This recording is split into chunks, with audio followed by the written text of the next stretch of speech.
নমস্কার, কেমন আছেন সবাই? ঘরকন্যা ন্যাচারাল ব্লগে আপনাদের স্বাগত জানাই। আজ আমি একটি ছোট্ট মেলায় গিয়েছিলাম, সেই মেলার ভিডিওটা দিচ্ছি আপনাদের। এই দেখুন, মেলায় এন্ট্রি করলাম আমরা। করার পরে মেলা মানেই তো অনেক কিছু, বিভিন্ন রকমের জিনিসপত্র, বিভিন্ন রকমের খাবার দাবার বলুন, অনেক কিছুই হয়।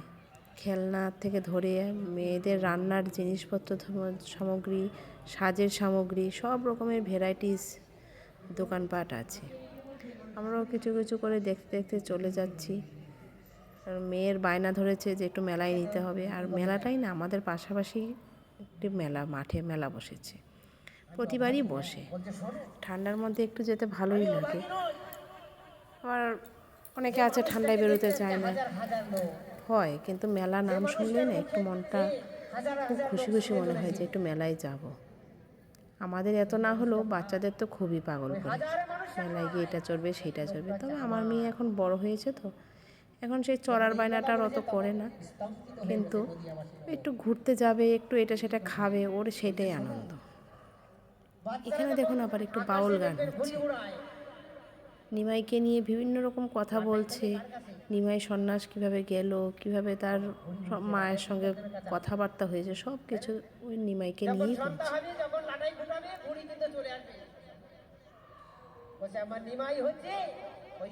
আর ঠান্ডার মধ্যে না অত লোকজনও নেই, বাইরে তো ঠান্ডা, খুবই কম, সীমিত সংখ্যক লোক। আমরাও বেশিক্ষণ দাঁড়ালাম না, এই একটু দেখলাম। দেখে আবার ওর বাবা বলছে ঠান্ডার মধ্যে চা না খেলে হয়, একটু চা খাই। এখানে নাকি চাটা করছে, বেশ গন্ধটা ভালো বেরোচ্ছে। এ বলছে আমি এইখানেই খাই। ঠিক আছে, খাও, আমার আবার অত চায়ের নেক নেই। ঠান্ডার মধ্যে তো একটু ভালো লাগে, খাই, আমিও মাঝে মধ্যে খাই, আগে খেতাম না, এখন আবার একটু খাই। কী বলুন তো, এখানে খেতে খেতেই আবার দেখতে পাচ্ছি এখানে আবার একটা মেয়ে সুন্দর আবার বাউল গান করছে। দাঁড়িয়ে পড়লাম এই বাউল গান দেখার জন্য। কিছুক্ষণ সেটাও দেখলাম। দেখার পরে আমরা আবার মেয়েকে নিয়ে ওই মেলাটা ঘুরতে একটু এগিয়ে গেলাম। ভালো লাগছে, বেশ গান করছে তো। এবার আবার এই যে বাচ্চাদের সব ঘোরানোর, ছোট ছোট বাচ্চাদের, বড়দেরও কিছু জিনিস আছে, নাগরদোলা সেগুলি আছে। মেয়ে আগে এই ছোটো ছোটো জিনিসগুলির জন্য খুব বায়না করতো, চড়বে, মেলায় যাবে। এখন আর সেগুলি করে না। বুঝতেই পারছি যে মেয়ে এখন আস্তে আস্তে একটু বড় হচ্ছে, একটু ওকে এটা সেটা খাওয়ানো হবে, ও সেটা খাবে, ওইটাই ওর পছন্দ। কত রকমের জিনিসপত্র এখানে, সাজের জিনিসও আছে, বাচ্চাদের খেলনাও আছে, সব রকমই আছে। একটু চোখ বুলিয়ে নিলাম সব।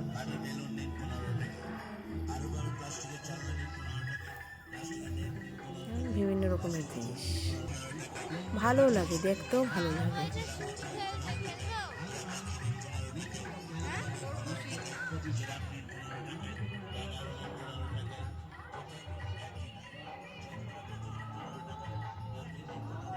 মেয়ে আবার শুধু শুধুকে বলছে মা বোনদের জন্য এটা নাও।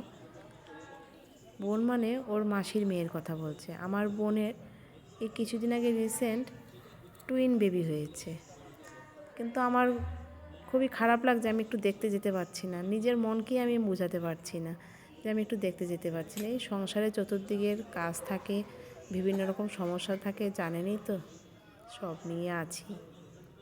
ওর বাবা আবার ওকে একটু দেখিয়ে দিই বন্দুকটা কীভাবে মারতে হয়, ও একটু বেলুন ফাটাবে, কিন্তু এখনও তো ছোটো, পারে না অতটা।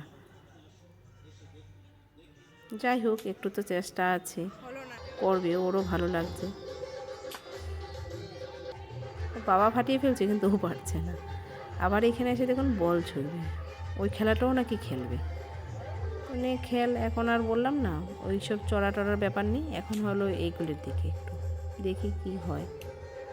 ওইখানে বন্দুক মেরো, ওইখানে একটা ছোট্ট একটা গিফট পেয়েছে, একটা চিরুনি পেয়েছে ওর বাবা। আবার এইখানে বল ছুড়লো, সেই ছুঁড়ে আবার যোগ করে যে সংখ্যাটা হয়, সেই সংখ্যায় কিছু থাকলে সেটা পাবে। তো ওইতে দেখা গেলো একটা চাবির রিং পেলো, মেয়ে তাতেই খুশি। এবং 25 টাকায়। বড় পেন্সিল বক্স নেবেন দেখুন 25 এখানে টাকায়। বিভিন্ন রকমের আবার জিনিস, জিনিস দেখতে রান্নার বা পছন্দ সামগ্রী, করতে কোনো পয়সা লাগে না। মেয়েদের আকর্ষণীয় জিনিস। বিভিন্ন দোকানে বিভিন্ন রকম জিনিস দিয়ে সাজিয়ে রেখেছে, ভালোই লাগছে বেশ।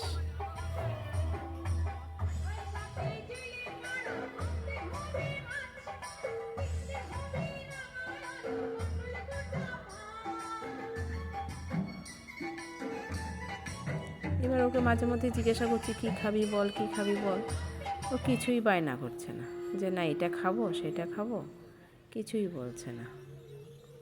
লাস্টে বলল, দেখো তোমরা কি ভালো বোঝো।